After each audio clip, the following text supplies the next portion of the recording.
আসসালামু আলাইকুম ভাইয়া এবং আপুরা, কি অবস্থা তোমাদের? তোমাদের পড়াশোনা কেমন হচ্ছে? আহ, আজকে তোমাদের জন্য আমি নিয়ে চলে আসলাম রসায়ন দ্বিতীয় অধ্যায়ের লেকচার নাম্বার 1।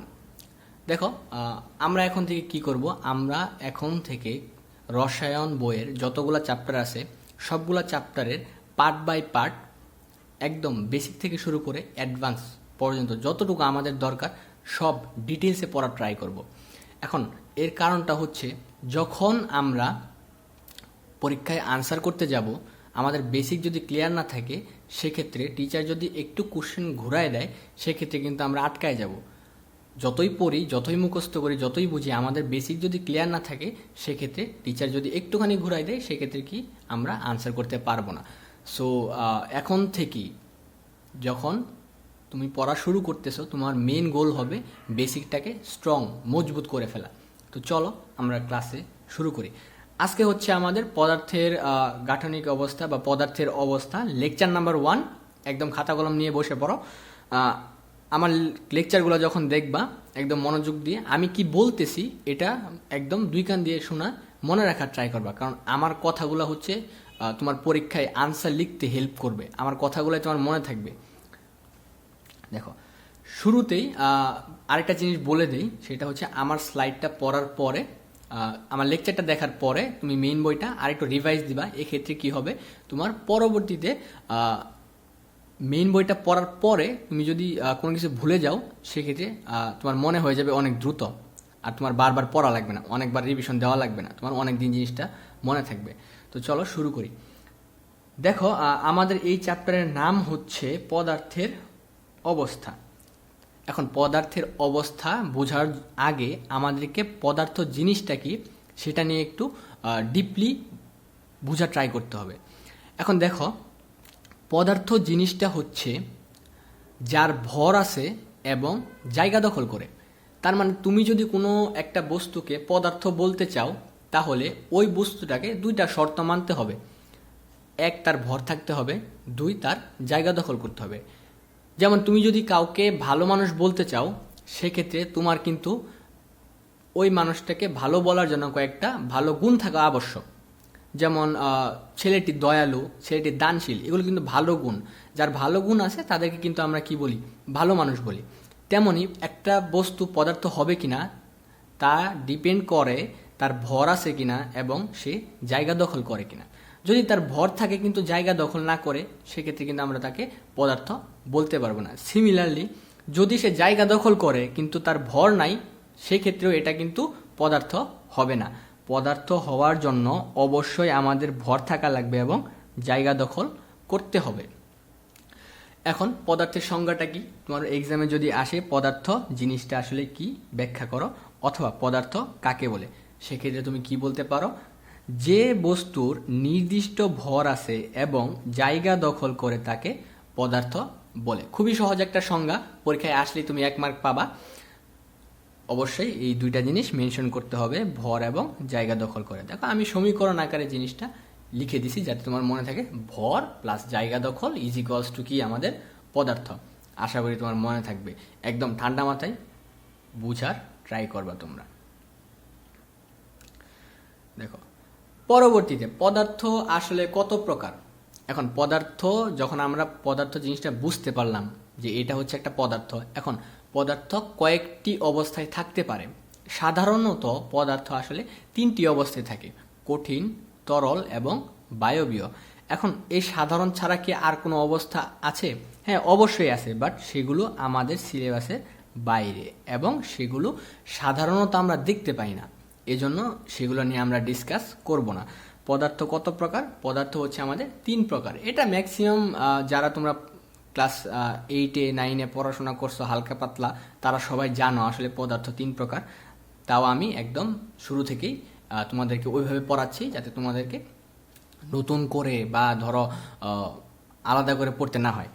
কঠিন পদার্থ, সলিডস, মানে হচ্ছে যেগুলো শক্ত, সহজ ভাষায় শক্তপোক্ত যে জিনিসগুলো, সেগুলোকে আমরা কঠিন পদার্থ বলতেছি। যেমন ধরো আমার হাতের এই কলমটা, দেখো শক্ত, তাই না? আবার ধরো আমার ফোনটা, অথবা আমার ক্যামেরা, অথবা ধরো আমার মাইক্রোফোন, মানে তোমার আশেপাশে তুমি যা দেখতেছো এগুলোর ম্যাক্সিমাম যেগুলো শক্তপোক্ত আছে সেগুলো আসলে কঠিন পদার্থ। দেখো এখানে কয়েকটা উদাহরণ দিয়ে দিছি, বই, মার্বেল, ইট। এরপর হচ্ছে আমাদের তরল পদার্থ। তরল পদার্থের উদাহরণ কি কি হতে পারে? পানি, মজো, তেল, তারপরে কি হইতে পারে? ডিশ ওয়াশ, তাই না? আমরা ভিম লিকুইড ইউজ করি না? ভিম লিকুইড, তারপর ধরো মধু, এগুলো কিন্তু আমাদের তরল পদার্থ। অনেকেই ভাবে পানি শুধু তরল পদার্থ। না, পানির মতো যারা কি আছে তরল যে বস্তুগুলো আছে, যেমন আমি বললাম মধু, তারপর ধরো চিনি, শিরা, মিষ্টি জাতীয় জিনিস, এগুলো কিন্তু আমাদের তরল পদার্থ হতে পারে। এরপর হচ্ছে সর্বশেষ গ্যাসীয় পদার্থ, যার উদাহরণগুলো হচ্ছে অক্সিজেন, কার্বন ডাইঅক্সাইড, নাইট্রোজেন ইত্যাদি ইত্যাদি ইত্যাদি। তার মানে দেখো আমরা কিন্তু এক নজরে পদার্থের 3 প্রকার, এগুলোর উদাহরণগুলো একটু দেখে নিলাম। এরপর দেখো স্পেশাল নোট। দেখো পরীক্ষায় অনেক সময় টিচার কিন্তু উল্টাপাল্টা কোশ্চেন করে, তাই না? আমাদের ক্লাসে যারা ফার্স্ট, সেকেন্ড, থার্ড হয় কিংবা অনেক ভালো পারে, তারা আসলে কি পারে? তারা এই ছোট ছোট জিনিসগুলো একটু আলাদাভাবে মনে রাখে। যেমন আমি এখানে একটা স্পেশাল নোট দিয়ে দিছি যে পদার্থের একটি বিশেষ অবস্থা হচ্ছে প্লাজমা। দেখো আমি কিন্তু বলছি যে পদার্থের সাধারণ অবস্থা হচ্ছে 3টা, এটা হচ্ছে একটা অসাধারণ অবস্থা, তাই না? এই স্পেশাল নোটটা মনে রাখবা। আমার স্লাইডে বিশেষ করে আমি যেগুলো স্পেশাল নোট দিয়ে রাখছি, এগুলো তোমাদেরকে মার্ক বাড়াইতে হেল্প করবে, ঠিক আছে? যারা তোমরা ভালো অনেক বেশি পড়াশোনা করো, তো তারা দেখো অনেক সময় কিছু কিছু কোশ্চেনে আটকায় যাইতে পারো, তো সেগুলো আমি কি আলাদাভাবে লিখে দিছি। দেখো পদার্থের একটি বিশেষ অবস্থা হচ্ছে আমাদের প্লাজমা। আমি একটু সংক্ষেপে বলি, আমরা এটা না বুঝলেও সমস্যা নেই। প্লাজমা জিনিসটা হচ্ছে অতি উচ্চ তাপমাত্রায় আয়নিত গ্যাস, মানে এটা হচ্ছে কঠিন তরল গ্যাসের পরবর্তী একটা অবস্থা, ঠিক আছে? এটাই হচ্ছে আমাদের কি প্লাজমা। দেখো কঠিন পদার্থ নিয়ে আমরা এখন একটু ডিসকাস করি। দেখো কঠিন পদার্থ সলিডস প্রধান বৈশিষ্ট্য কি? ধরো তোমার কাছে একটা XYZ কিছু একটা আছে, এখন এটা কি পদার্থ? এটা কি কঠিন পদার্থ, তরল পদার্থ, না গ্যাসীয়? এখন যদি এই জিনিসটা, ধরো আমার হাতে এই কলমটা আছে, এই কলমটা কঠিন পদার্থ হবে কি না, এটার জন্য তো কিছু শর্ত মানতে হবে, তাই না? দেখো যদি একটা বস্তু কঠিন পদার্থ হতে চায়, সেক্ষেত্রে তার নির্দিষ্ট ভর থাকা লাগবে, নির্দিষ্ট আকার থাকা লাগবে এবং নির্দিষ্ট আয়তন থাকতে হবে। তার মানে একটা বস্তুর কঠিন পদার্থ হওয়ার জন্য 3টা শর্ত মানতে হবে: ভর, আকার, ভলিউম বা আয়তন। তার মানে ভর থাকতে হবে, নির্দিষ্ট আকার যেমন গোলাকার, কিউব, রুবিক্স কিউবের মতো ঘনকাকৃতির, বা ধরো কাগজের মতো পাতলা, এবং একটা আয়তন থাকা লাগবে। আয়তন জিনিসটা কি? 1 লিটার, 2 লিটার, এরকম যে আয়তনগুলো হয় এটা থাকা লাগবে, এবং সবগুলোই নির্দিষ্ট থাকবে, কোনো চেঞ্জ হবে না। তুমি যদি এই কলমটাকে এখানে 100 বছর রেখে দাও, এটা কলমের মতোই থাকবে, এটা কি XYZ শেপের হবে না, তাই না? তার মানে কঠিন পদার্থের ক্ষেত্রে নির্দিষ্ট ভর থাকবে, আমি আরেকটু মার্কিং করে দিই, নির্দিষ্ট ভর থাকবে, নির্দিষ্ট আকারের থাকবে এবং নির্দিষ্ট আয়তন থাকবে। যে সকল পদার্থের এই 3টি বৈশিষ্ট্য আছে, এগুলোকে আমরা কি বলতে পারবো? এগুলোকে আমরা কঠিন পদার্থ বলতে পারবো। আচ্ছা, যেমন আমরা যদি একটা মার্বেলের উদাহরণ দিই, তোমাকে যদি পরীক্ষায় বলে যে মার্বেল কি ধরনের পদার্থ, তুমি যদি বলো এটা কঠিন পদার্থ, সেক্ষেত্রে টিচার কি ফুল মার্ক দিবে? না, দিবে না। তোমাকে আরও কয়েকটা শর্ত লিখতে হবে। যেমন মার্বেল একটি কঠিন পদার্থ কারণ মার্বেলের ভর আছে, যেমন 1 গ্রাম, 2 গ্রাম, 3 গ্রাম।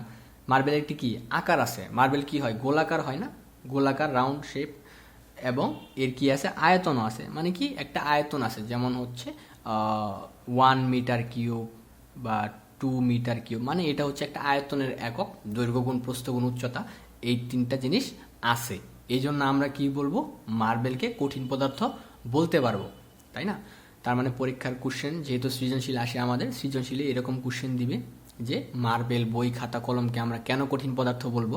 তো সেই ক্ষেত্রে তোমাকে বলতে হবে এগুলো কঠিন পদার্থ কারণ এগুলো নিচের 3টি শর্ত মেনে চলে, যেমন ভর আছে, আয়তন আছে এবং কি আমাদের নির্দিষ্ট আকার আছে। আশা করি তোমরা কোশ্চেন ফরম্যাটটাও বুঝতে পারতেছো। আমি ক্লাসের মাঝে মাঝে কী কী কোশ্চেন আসতে পারে এবং কিভাবে তুমি সেই কোশ্চেনগুলো আনসার করে সর্বোচ্চ মার্কটা ক্যারি করতে পারবা, সেগুলোর ওয়েগুলা একদম ডিটেলসে বলে দিব। ওকে, দেখো এই যে দেখো কেন একটি কঠিন পদার্থ থেকে কঠিন পদার্থ, যেমন ধরো কেন একটি, এখানে বলে দিলাম বই, বা ধরো মগ, বা ধরো এখানে বালতি, ঠিক আছে, একটি কঠিন পদার্থ হবে। দেখো, কঠিন পদার্থ হওয়ার শর্তগুলো আমরা বলতেছি যে দীর্ঘ প্রস্থ সরি কঠিন পদার্থ হওয়ার শর্তগুলো হচ্ছে আমরা যেটা বলছি ভর, আয়তন এবং হচ্ছে যাই ভর, আয়তন এবং আকার থাকা লাগবে। এখন একটা বস্তু কঠিন হওয়ার মেন কারণটা কি আসলে, কেন আসলে সে কঠিন হচ্ছে, আকার আয়তন কেন চেঞ্জ করতেছে না, তাই না? তোমার মনে প্রশ্ন আসতেই পারে যে মার্বেল একটা কঠিন পদার্থ, ঠিক আছে, কিন্তু এইটা আসলে কেন কঠিন হচ্ছে, তাই না? তো এটা কেন কঠিন হচ্ছে সেটা আমি বলি। দেখো, যে কোনো একটা বস্তু আসলে বিভিন্ন কণা দিয়ে গঠিত, তাই না? তোমরা চ্যাপ্টার 1-এ কিন্তু পড়ছো ছোট ছোট কণা দিয়ে গঠিত। এই দেখো, এরকম অণুপরমাণু দিয়ে গঠিত, হয় না? যে কোনো একটা পদার্থ কি দিয়ে তৈরি? অণুপরমাণু দিয়ে তৈরি। এখন এই যে পরমাণুর ভিতরে অণুপরমাণুগুলো আছে, তাদের ভিতরে এক ধরনের আকর্ষণ বল থাকে। তারপর দেখো, আমার দুইটা হাতে দুইটা ধরে নাও কণা আছে। এই ডান হাতের কণাটা কি করতেছে? বাম হাতের কণাকে আকর্ষণ করতেছে। পাশাপাশি বাম হাতের কণাটাও ডান হাতের কণাকে কি আকর্ষণ করতেছে। এই যে প্রত্যেকটা কণা, ধরো একটা বস্তুর ভিতরে 1000 কণা আছে। এখন 1000টা কণা প্রত্যেকে একজন আরেকজনকে কি করবে? আকর্ষণ করবে। এই আকর্ষণ যে বলটা আছে, এটা আমরা নাম বলতেছি আন্তঃকণা আকর্ষণ বল। তার মানে হচ্ছে যতগুলা কণা আছে ভিতরে সবাই সবাইকে আকর্ষণ করতেছে। কঠিন পদার্থের ক্ষেত্রে কি হয়? এই যে আকর্ষণ বলটা আছে সেটার পরিমাণ অনেক বেশি হয়। যেমন দেখো, এই যে আমার এরকমভাবে একদম শক্ত করে এইভাবে দেখো, এরকমভাবে যদি তুমি কি দুইটা হাত এইভাবে ধরে টানো, কখনোই কি হাতটা ছুটবে না। এরকম আন্তঃকণা আকর্ষণ বলের মানটা অনেক বেশি হয়। এই জন্য কি হয়? পরমাণুর ভিতরে যে কণাগুলো আছে, দেখো এরকম যদি ধরে থাকো, হাত কি একটা আরেকটাকে ছেড়ে যেতে পারবে? পারবে না। এই জন্য কি হয়? কঠিন পদার্থগুলো আসলে কঠিন হয় এবং তাদের শেপটা বা আকারটা নির্দিষ্ট থাকে। যেমন মার্বেলকে কি তুমি যদি রেখে দাও আজীবন, কি মার্বেল গোলাকারই থাকবে। একটা রুবিক্স কিউবকে যদি তুমি আমার হাতের উপর রাখো, এটা আজীবন এই ঘনক আকৃতিরই থাকবে। এটা কি চেঞ্জ হয়ে কখনো গোলাকার হবে? হবে না। এর কারণটাই হচ্ছে কঠিন পদার্থের ভিতরে আন্তঃকণা আকর্ষণ বল যেটা আছে সেটার পরিমাণ অনেক বেশি হয়। একটু মাথায় রাখবা, আবারও বলে দিচ্ছি, প্রত্যেকটা বস্তু কণার ভিতরেই আন্তঃকণা আকর্ষণ বল থাকে, কিন্তু কঠিন পদার্থের ভিতরে সেই বলটা সবচেয়ে বেশি থাকে। আমি এখানে হাইলাইট করে দেখো, আন্তঃকণা আকর্ষণ বল সবচেয়ে বেশি হয়, তাই না? এই জন্য কি হয়? কঠিন পদার্থগুলো কঠিন হয়, তাদের আকার সহজে পরিবর্তন হয় না। ক্লিয়ার জিনিসটা? তার মানে পরীক্ষায় যদি কোশ্চেন আসে যে বই খাতা, মার্বেল এগুলো কঠিন পদার্থ কেন হয়, সেক্ষেত্রে তুমি কি অ্যান্সার দিবা? প্রত্যেকটা বস্তু কণার ভিতরে এক ধরনের আকর্ষণ বল থাকে, যাকে আমরা কি বলি? আন্তঃকণা আকর্ষণ বল বলি। এবং কঠিন পদার্থের ক্ষেত্রে আন্তঃকণা আকর্ষণ বল সবচেয়ে বেশি হয়, এই জন্য তারা কঠিন পদার্থ হয় এবং তাদের শেপ বা আকার সহজে পরিবর্তন হয় না। ক্লিয়ার জিনিসটা? আচ্ছা, দেখো দেখো কঠিন পদার্থের উপর চাপ এবং তাপ প্রয়োগ করলে আসলে কি হয়। তার মানে তুমি কি করতেছো? তোমার কাছে একটা কঠিন পদার্থ আছে, যেমন মার্বেল। মার্বেলকে তুমি কি করতেছো? চাপ দিতেছো, এরকম এরকম চাপ দিতেছো। অথবা মার্বেলকে তুমি গরম করতেছো, মানে কি নিচে থেকে তাপ দিতেছো। এখন চাপ প্রয়োগ করা হলে, কঠিন পদার্থের উপর চাপ প্রয়োগ করা হলে সংকুচিত হয় না। তার মানে তুমি যদি একটা হাতের ভিতর একটা মার্বেল নিয়ে চাপ দাও, সেক্ষেত্রে সেটা কি সংকুচিত হয়ে যাবে? হবে না। তার মানে কঠিন পদার্থ চাপ এর উপর যে প্রতিক্রিয়াটা দেখায় সেটা আসলে শূন্য। আরও যদি সহজ ভাষায় বলি, দেখো, চাপ দিলে কি কলমটা কি স্কুইজ সংকুচিত হয়ে যাচ্ছে, ছোট হয়ে যাচ্ছে? না। তার মানে কঠিন পদার্থের উপর চাপ প্রয়োগ করলে সেটা যেমন আছে তেমনই থাকে, অর্থাৎ সংকুচিত হয় না। কঠিন পদার্থের উপর চাপ প্রয়োগ করলে সংকুচিত হয় না। এখন একটা মার্বেলকে যদি তুমি গরম করো, সেক্ষেত্রে কি সেটা ঠিক আগের মতোই থাকবে, তার কোনো চেঞ্জ হবে না। তার মানে কঠিন পদার্থের উপর তাপ প্রয়োগ করা হলে আয়তন খুব অল্প পরিমাণ বৃদ্ধি পায়। দেখো, এটা হচ্ছে ধাতুর ক্ষেত্রে প্রযোজ্য। যেমন হচ্ছে মেটাল যেগুলো আমরা বলি, যেমন লোহা, ঠিক আছে। লোহাকে যদি তুমি গরম করো সেক্ষেত্রে সেটা একটু পরিমাণে মোটা হয়ে যায়, ঠিক আছে, আয়তনটা একটু বৃদ্ধি পায়, খুবই অল্প পরিমাণে, সেটা আসলে তুমি চোখে দেখে বুঝবা না, বাট এটা আসলে বাড়ে। যেমন ওই যে আমরা এই ক্লাস 8-এ থাকতে পড়ছিলাম না যে রেল লাইনের ভিতরে কেন ফাঁকা রাখা হয়, পড়ছিলাম না যে তাপের ফলে রেল লাইনে কি যে ট্র্যাকটা আছে, রেলের লাইনে যে লাইনটা আছে সেটা কি প্রসারিত হয়ে যায়, এই জন্য যাতে বেঁকে না যায়, এরকম প্রসারিত হয়ে লেগে যেতে পারে, বেঁকে যেতে পারে, রেল লাইনটা নষ্ট হয়ে যেতে পারে, এই জন্য আমরা কি করি, ফাঁকা রাখি। ঠিক সিমিলারলি ওই জিনিসটাই আসলে এখানে আমরা বলতেছি যে তাপ প্রয়োগ করা হলে আমাদের যে কঠিন পদার্থগুলো আছে সেগুলো অল্প পরিমাণে আয়তন বৃদ্ধি পায়, খুবই অল্প, নেগলিজেবল, তুমি ধরতে পারবে না আসলে। ওকে, বাট এখানে দেখো আমি একটা স্পেশাল নোট দিয়ে দিছি, কঠিন পদার্থের কণাগুলো স্থান ত্যাগ করতে না পারলেও এরা নিজের স্থানে কম্পন সৃষ্টি করতে পারে। তার মানে দেখো, আমি যদি এখানে একটা কঠিন পদার্থ আঁকাই, ধরো এখানে একটা কঠিন পদার্থের ব্লক আর আমি আঁকাইছি, এর ভিতরে কি অনেকগুলা কণা আছে, তাই না? এই যে দেখো ছোট ছোট ডট ডট ডট কি কণা আছে। একটা কণা আরেকটা কণাকে রেখে চলে যেতে পারবে না, তাই না? এই যে ধরো এরকম ভাবে আছে, একটা কণা আরেকটা কণাকে কি চলে যেতে পারবে না, বাট এরা কিন্তু চাইলে এরকম কাঁপতে পারে। আমার হাতটা দেখো, এরকম কি কাঁপতে পারে, মানে কম্পন সৃষ্টি করতে পারে। একটা স্প্রিং এর মতো, ধরো এখানে একটা কি স্প্রিং আছে, স্প্রিং এর উপর বল আছে, বলটা স্প্রিংকে রেখে চলে যাবে না, জাস্ট কি উপরে নিচে দুলতে থাকবে, এরকম। এটা একটু তোমরা মনে রাখবা যে কঠিন পদার্থের কণাগুলো স্থান ত্যাগ করতে না পারলেও তারা একটা জায়গায় কম্পন সৃষ্টি করতে পারে, এরকম কি কম্পন সৃষ্টি করতে পারে। ওকে, এটা একটু মনে রাখবা। এখন হচ্ছে আমাদের তরল পদার্থ, তরল পদার্থের বৈশিষ্ট্যগুলো নিয়ে আলোচনা করব। দেখো, পানি কেন তরল পদার্থ, এরকম কোশ্চেন আসতেই পারে। এখন তরল পদার্থের বৈশিষ্ট্যগুলো হচ্ছে, তরল পদার্থের নির্দিষ্ট ভর আছে, নির্দিষ্ট আয়তন আছে, কিন্তু নির্দিষ্ট আকার নেই। দেখো, কঠিন পদার্থের ক্ষেত্রে তিনটাই ছিল, বাট এখানে একটা মিসিংটা হচ্ছে আমাদের নির্দিষ্ট কোনো আকার নেই। তরল পদার্থের ভর আছে, আয়তন আছে, কিন্তু আমাদের নির্দিষ্ট আকার নেই। তুমি যদি পানি, সহজ একটা উদাহরণ, পানি দিয়ে যদি তুমি জিনিসটা কল্পনা করতে পারো যে পানির কি নির্দিষ্ট ওজন আছে 1 কেজি 2 কেজি, তারপরে ধরো পানির নির্দিষ্ট ভর আছে 1 কেজি 2 কেজি, পানির আয়তন আছে যেমন 1 লিটার 5 লিটার 10 লিটার, কিন্তু পানির কিন্তু কোনো ধরনের আকার নেই। মানে তুমি পানিকে বোতলের ভিতরে রাখলে কি বোতলের মতো থাকবে, পানিকে যদি তুমি প্লেটের ভিতরে রাখবে সেটা কি ছড়ায় যাবে, তাই না? তার মানে তরল পদার্থের ক্ষেত্রে নির্দিষ্ট ভর আছে, নির্দিষ্ট আয়তন আছে, কিন্তু নির্দিষ্ট আকার নেই।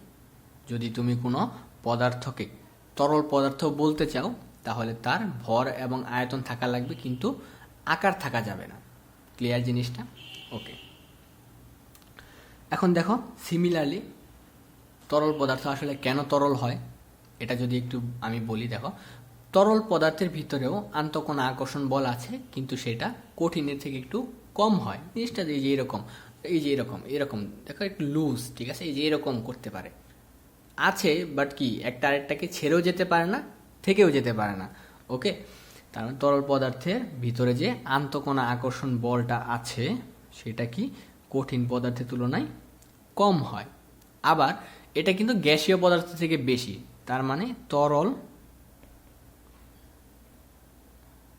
বেশি গ্যাসীয় আর কঠিন গ্যাসীয়। দেখো, আমি তোমাকে একটা গাণিতিক যুক্তির মাধ্যমে জিনিসটা লিখে দিচ্ছি। কঠিন, এটা হচ্ছে আমাদের কি আন্তঃকণা আকর্ষণ বল। তার মানে কঠিন পদার্থের থেকে একটু কম হবে আন্তঃকণা আকর্ষণ বলটা, কিন্তু গ্যাসের থেকে একটু বেশি হবে। এই জন্য যে সকল পদার্থের ক্ষেত্রে এরকম একটা সিচুয়েশন হবে যে আন্তঃকণা আকর্ষণ বলটা গ্যাসের থেকে বেশি বাট কঠিনের থেকে একটু কম, সেক্ষেত্রে সেই পদার্থগুলো আমাদের তরল হবে। ঠিক আছে, দেখো তরল পদার্থের ক্ষেত্রে চাপ এবং তাপ প্রয়োগ করে আসলে কি হবে। যদি তুমি চাপ প্রয়োগ করো তাহলে তরল পদার্থের আয়তনের কোনো হ্রাস বা বৃদ্ধি ঘটবে না। তার মানে তুমি যদি পানিকে বোতলের ভিতর রেখে সুইচ করো বা চাপ দাও, সেক্ষেত্রে তরলের আয়তন কমবেও না বাড়বেও না, তার মানে যেমন তেমনই থাকবে। আমরা যেমন কঠিন পদার্থের ক্ষেত্রে দেখছিলাম এটাকে চাপ দিলে কি সংকুচিত হয় না, ঠিক তেমনি তরল পদার্থের ক্ষেত্রেও যদি তুমি চাপ দাও তাহলে সেটা সংকুচিত হবে না এবং আয়তনটা কি হ্রাস পাবে না।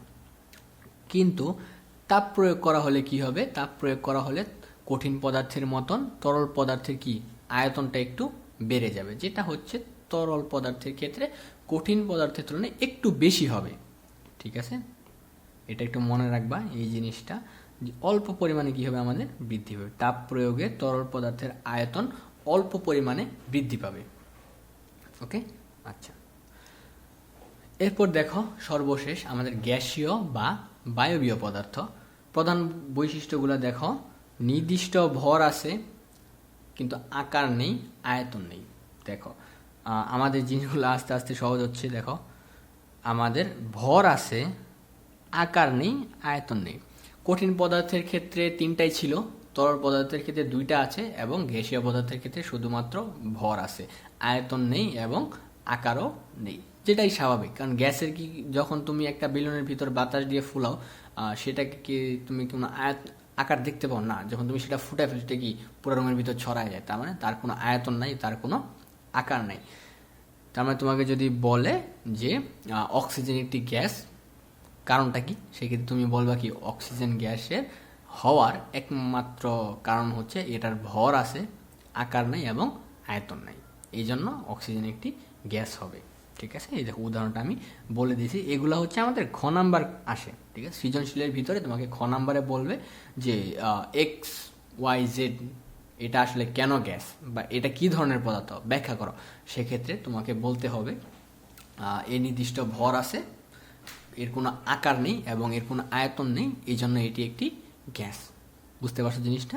আচ্ছা, কেন কোনো একটি পদার্থ আসলে গ্যাসীয় হবে, এটা যদি তুমি দেখো খুবই সহজ একটা জিনিস, আমরা এতক্ষণ যেটা পড়ছি ঠিক সেই জিনিসটাই গ্যাসের ক্ষেত্রে একটুখানি চেঞ্জ হবে। দেখো আমি যদি বলি গ্যাসের ক্ষেত্রে অণুগুলোর মধ্যে আন্তঃআণবিক শক্তি অনেক কম থাকে, ইন্টারমলিকুলার ফোর্স, এটার ইংরেজি যে নামটা আছে সেটা যদি তুমি মনে রাখতে পারো ভালো, এই ব্র্যাকেট দিয়ে লিখে যদি দাও খুবই সুন্দর লাগে, খাতার ভিতরে লিখে দিলে টিচার খুশি হয়ে যাবে। দেখো গ্যাসের অণুগুলোর মধ্যে আমি কিন্তু একদম শুরুতেই বলছিলাম প্রত্যেকটা পদার্থের কণাগুলোর ভিতরেই আন্তঃকণা আকর্ষণ বল থাকবে, কারো কম থাকবে, কারো বেশি থাকবে, কারো অনেক বেশি থাকবে, কারোর কি অনেক কম থাকবে। গ্যাসের ক্ষেত্রে কি হয়, এই যে আন্তঃকণা আকর্ষণ বলটা আছে সেটা খুবই অল্প পরিমাণে থাকে, একদম অল্প। ঠিক আছে, এর ফলে কি হয়, কণাগুলো একটা থেকে আরেকটা অনেক দূরে থাকে। যেমন হচ্ছে এরকম, ধরো এখানে কোনো বল নাই, তারা কি হয় অনেক দূরে চলে গেল। ঠিক আছে, জিনিসটা একদম এরকমই হয়। ঠিক আছে, গ্যাসীয় পদার্থের ক্ষেত্রে আন্তঃআণবিক আকর্ষণ শক্তি অনেক কম থাকে, তরল এবং কঠিনের তুলনায় অনেক অনেক কম। এই জন্য প্রত্যেকটা কণা, এই যে আমার হাতের ডগায় যদি দুইটা কণা থাকে সেটা কি অনেক দূরে দূরে অবস্থান করতেছে, এরকম একটার উপর আরেকটা কোনো আকর্ষণ নেই, অনেক দূরে দূরে থাকে। এই জন্য তাদের ভিতরে কি হয়, তারা কোনো আয়তন দেখাইতে পারে না, তাদের কোনো আয়তন থাকে না এবং তাদের কোনো কি আকারও হওয়া সম্ভব হয় না। এই জন্য এই যে বৈশিষ্ট্যগুলো আছে এদেরকে আমরা কি বলতে পারি, গ্যাস বলতে পারি। দেখো চাপ প্রয়োগে কি হবে এবং তাপ প্রয়োগে কি হবে। দেখো যখন আমরা গ্যাসের ভিতরে চাপ প্রয়োগ করি তখন দেখো এই যে ধরো অনেক দূরে দূরে আছে, চাপ প্রয়োগ করলে কি হয়, কাছে চলে আসে। তার মানে যখন তুমি চাপ প্রয়োগ করবা তখন গ্যাস কি হবে, সংকুচিত হবে এবং অনেক বেশি পরিমাণে সংকুচিত হবে, যেটা কঠিন এবং তরলের ক্ষেত্রে আমরা দেখি নাই। সিমিলারলি যখন তুমি গ্যাসের ভিতরে তাপ দিবা তখন সেটা কি হবে, প্রসারিত হবে, অনেক বেশি পরিমাণে প্রসারিত হবে, যেটা তরল এবং কঠিনের ক্ষেত্রে আমরা অল্প পরিমাণে দেখছিলাম, বাট গ্যাসের ক্ষেত্রে তাপ এবং চাপের প্রভাব অনেক বেশি, একটু মনে রাখবা।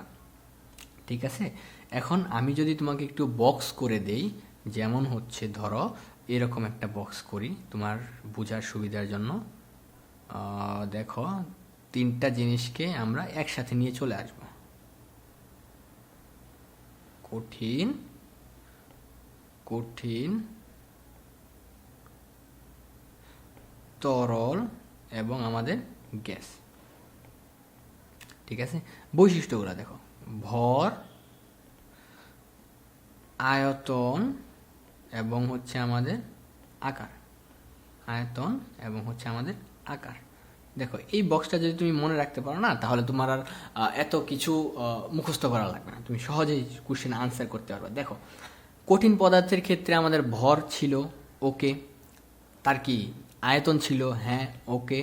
আকার ছিল, হ্যাঁ ওকে। তার মানে কঠিন পদার্থের মার্ক হচ্ছে 3, ধরো সে 3 পাইছে পরীক্ষাতে, পাস, মানে 100-তে 100। এরপরে তরল পদার্থের কি ভর ছিল, হ্যাঁ তরল পদার্থের ভর আছে। আচ্ছা, তরল পদার্থের কি আয়তন আছে, হ্যাঁ তরল পদার্থের আয়তন আছে, যেমন পানি 1 লিটার 2 লিটার আয়তন আছে, ওকে। কিন্তু তরল পদার্থের কি আয়তন আছে, পানির কি কোনো আকার আছে, না। তার মানে এটা ক্রস, তার মানে সে মার্ক পাইছে কত, 2। লাস্টলি গ্যাসের কি ভর আছে, হ্যাঁ গ্যাসের ভর আছে। 1 কেজি 2 কেজি গ্যাস হয়, যেমন আমরা কি এলপিজি সিলিন্ডার ইউজ করি, সেক্ষেত্রে সেটার ওজন কয় কেজি হয়, 12 কেজি হয়, 13 কেজি হয়। তোমরা অনেকে এই জিনিসটা জানো। গ্যাসের কি আয়তন আছে, নির্দিষ্ট আয়তন নাই, তার মানে কাটা। গ্যাসকে তুমি যে পাত্রে রাখবা সেটা সেই পাত্রের আয়তন দখল করে নিবে। এবং লাস্টলি গ্যাসের আকার আছে, না, তার মানে সে পাইছে 1 মার্ক, ওকে। তার মানে এই বক্সটা যদি তুমি মনে রাখো, যে কোনো একটা বস্তু কঠিন, গ্যাস না তরল, সেটা তুমি এই ছকের মাধ্যমে ব্যাখ্যা করে দিতে পারবা। যেটার ক্ষেত্রে 3 মার্ক সে হবে কঠিন, যেটার ক্ষেত্রে 2 মার্ক সে হবে তরল, এবং যেটার ক্ষেত্রে 1 মার্ক সে হবে কি, গ্যাস, তাই না? এখন আমি যদি আরেকটা বক্স করি, ঠিক আছে, এই যে দেখো আমি কিন্তু স্লাইডের ভিতরে বিভিন্ন বক্স টক্স আঁকাইতেছি, এগুলো কিন্তু তোমরা খাতায় নোট করে রাখবা, ঠিক আছে। শুধু স্লাইড পড়লে হবে না, মেন বই পড়লেও হবে না, নিজে একটু ছোট করে নোট করে রাখবা। সেক্ষেত্রে এটা যখন তুমি একবার দেখবা, সেক্ষেত্রে তোমার পুরা এতক্ষণের যে সামারিটা সেটা মনে হয়ে যাবে। দেখো আমি যদি এখন আরেকটা বক্স আঁকাই এখানে, দেখো এখানে একটা বক্স, দেখো আন্তঃকোণা আকর্ষণ, ঠিক আছে। আন্তঃকোণা আকর্ষণ বলের বক্সটা আঁকাবো আমরা।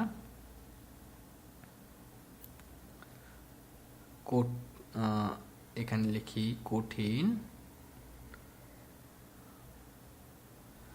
তরল, বায়বীয়।